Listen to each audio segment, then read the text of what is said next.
Hip hop story off the top of my head. Oh man.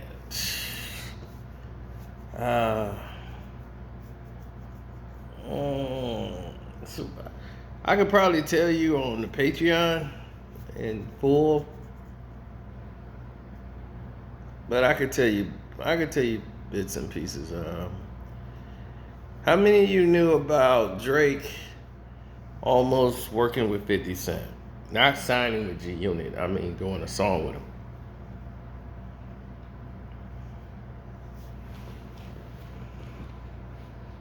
How many of you knew Drake patterned most of his style after 50 Cent? Not Ja Rule, 50 Cent. Well, you gotta understand, Ja Rule was when Drake was becoming Drake back in that 2005 era. He was coming up during the rise of the Kanye's and the 50 Cent. You know, during that time, that was like his era of listening. Ja Rule was there, but it was mostly 50 that was his motivation. Now, don't forget to subscribe to the page. I know I said a lot. Thank you for those who donated, but my cash app is Carcino, Karceno. Super chat still works, but the lady that was working at Columbia, Sylvia, she was the one. I think it was Sylvia Rome. Don't quote me on it, but I believe it was Sylvia Rome, and she was talking to the white guy they called Kenny Mayne. That's not his name. They called him Kenny Mayne. He was he was an engineer extraordinaire. He worked with people from Smokey Robinson to C.C. Pennington and everyone. This guy's a known producer. They just call him Kenny Mayne because he kind of resembles the ESPN guy Kenny Mayne. So they like, oh, Kenny Mayne, Kenny Mayne. But that's not his name. And God forbid if I can remember his name. So Sylvia Rome was like, I have an artist, you know, with this record. It's incredible. And he wants to, you know, it's just incredible. I heard it and all this stuff, and it's really good. But he's from Canada. And they frowned up at it. This was way back in the day, you know, like 2007 or whatever. So when Best I Ever Had and all these other songs were coming out, right? And they were like smash, you know. So all of a sudden Drake's mixtapes come out and they're good. All these songs are good that he has already prepared and just flawless in the rhymes on there. It was like, man, this could work. We can get this guy work with him and start working with Wayne.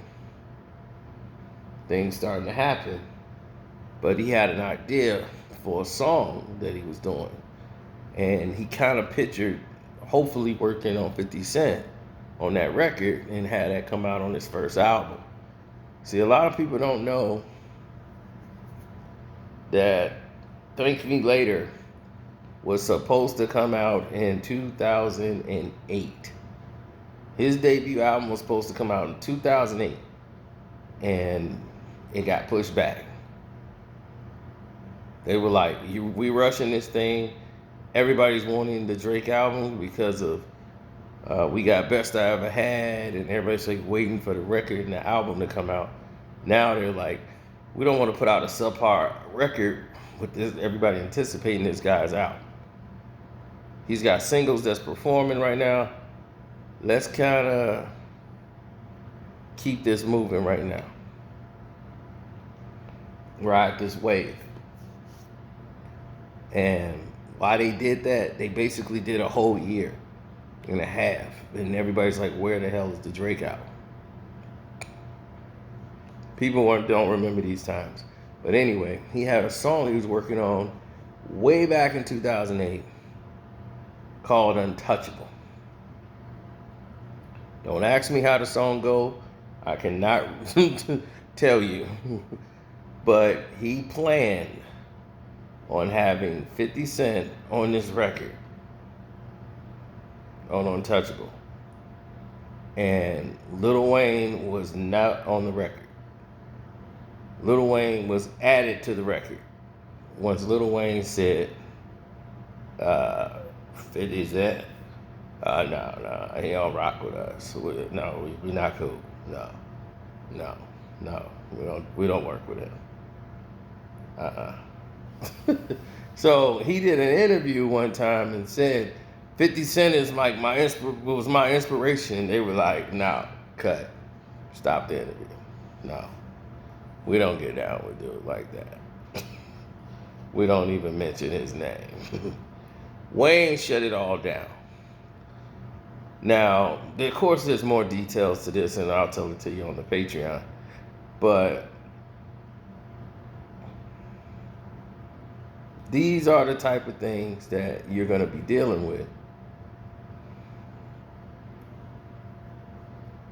when you hit the industry. You know, you got to inherit someone else's situation. And you're just a new artist starting out. So Drake's like, he ain't going to try to rock the boat. Why would he try to rock the boat? He's just coming in the game. He don't even have an album out yet. Best I Ever Had was just a song that was like basically mixtape that they had to make and put a barcode on and put out on the streets. So when So Far Gone came out and had successful Best I Ever Had, they had to get a barcode on that song quick. You know, they was like, y'all was just gonna give this away? Gonna give away the #1 song of the year?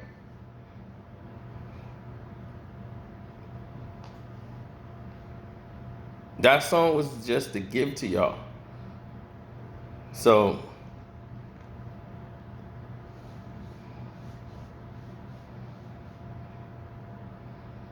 yeah, he thought that this 50 Cent and Lil Wayne situation would blow over. So even down the road in his career, he was going to make a song with 50 Cent. You know, like, oh, this will be over. They can get cool. Then we can move on from there. And around 2011 or 12, around that time, Lil Wayne and 50, you know, they ended their feud, you know, their situation. And he was open to working with Drake. He liked Drake music and everything. So Wayne had chilled on the situation, like they were good. Like if he wanted to work with 50 Cent at this time, it wasn't gonna bother Wayne. So the only thing that held it up this time was the fact that 50 Cent was not in position at the time. He was going through some problems with Interscope. And at that time, you know, it was not the move for him to work with Drake and all that. And they never could come together and do something. One time they were going to work together because Eminem was out in Detroit and Drake was out there and 50 was out there all at the same time. And they were helping out Eminem. But Lil Wayne and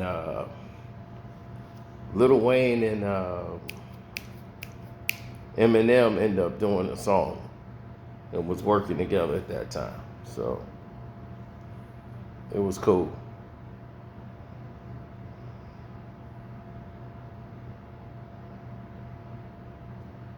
Well, you got to think of it like this. There's a lot of things I left out, some very key details, because that stuff is only for the Patreon. So therefore, you'll know and put the pieces together for you. What was happening, how it was happening. Some money was involved. Some money was asked for. A guy was beat up. You know, a lot of stuff you don't know about in the situation. All due to the fact that Drake wanted to do a song with 50 Cent. 50 Cent was using that as his muse because Lil Wayne was coming in with such a wave, he was taking over the entire world of hip hop. I mean, just took it. And 50 Cent wasn't trying to relinquish it, he was already losing it to Kanye West. So now it was like, look, Kanye was my threat and my competition in this game, and now I'm fighting with my record label, and now I need something new. I need new meat, and Lil Wayne was that new energy. Plus, if he knew, 50 knew, like, man, if everybody starts gravitating over to what Lil Wayne's doing, what we doing is done, because we can't compete with that. We got to start getting tattoos and piercings in our nails, drinking syrup and taking pills. You know, and that's why 50 would clown him all the time. This Lil Wayne's the drug addict. You know, this drug addict is out here making songs, and everybody's gravitating to everything this drug addict is saying. This is crazy. I don't give a fuck about 2 quarters. I believe that your son better than water. Oh my goodness. It was crazy. He and them two battle at that time was nuts. Drake had no idea this was going on because Wayne was not mentioning him. Ever since he did that, he was not mentioning him anymore. That was done. And it was just oblivious to Drake. He was just like, man, oh, okay, cool. It's no big deal. We just won't do it. So I think about a couple years ago, 3 years ago, he revisited the time when he brought up 50 Cent was the guy that motivated him to start singing on songs. Now that's huge because Drake sings.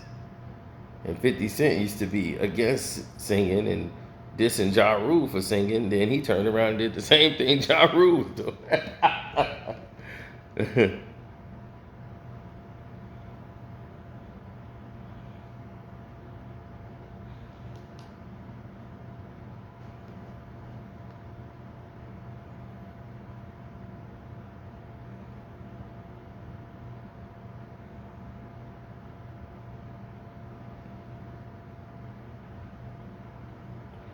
Well,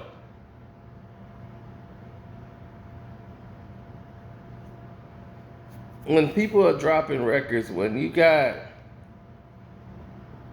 Before I Self-Destruct, when 50 Cent put that album out, that was his last one on Interscope. He wasn't going to give them another album. After they screwed that up, he was out the door.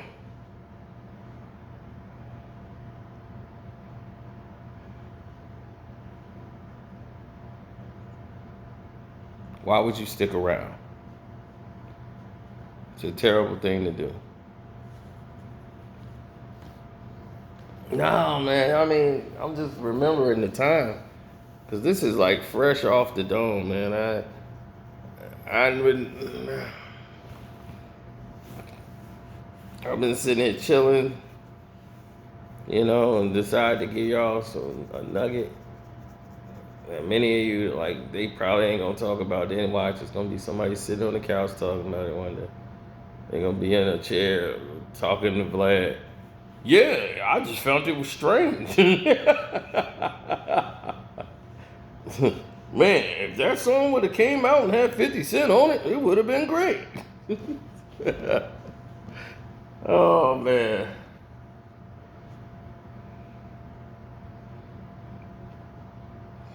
I know. That's just how it rolls, man.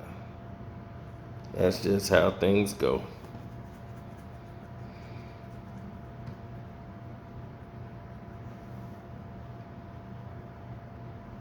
Yeah, man, when you're tired and you just want to lay down and get caught up on some sleep, accept no substitute. So anyway, man, I'm going to roll. Thank y'all for supporting. If you hit one of the 4 videos y'all see above your head, if not, go back, watch all 4 of them. They're all great. And Once again, subscribe to the page, hit the like button. I'm out.